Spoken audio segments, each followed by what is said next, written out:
Brilliance Audio presents Weather Woman by Cai Emmons, performed by Dara Rosenberg. Bronwyn sits in a warbling column of late spring sunlight and tries to laugh along with her longtime mentor, Diane Fenwick. There is every reason to celebrate. Summer is barreling in, and soon its milder rhythms will be firmly in place.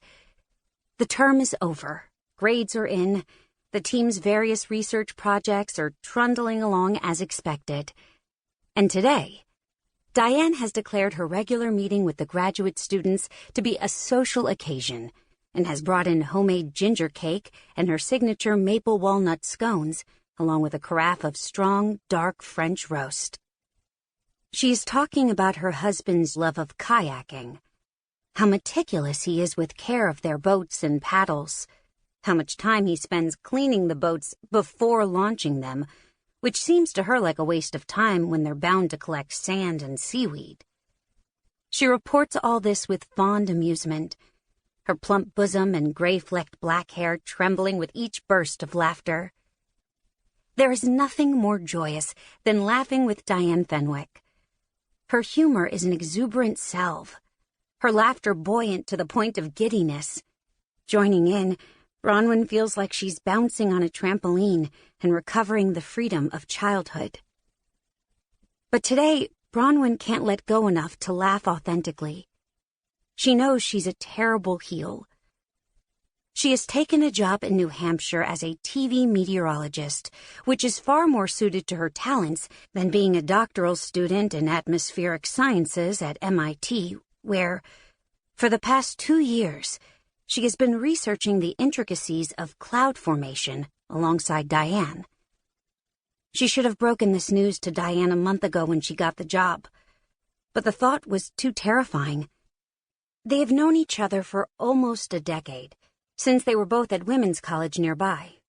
Bronwyn, a know-nothing undergrad, Diane, one of the most admired faculty on campus. It still mystifies Bronwyn that Diane singled her out in that large introductory science class. She was smart, yes, but so painfully shy. She never raised her hand.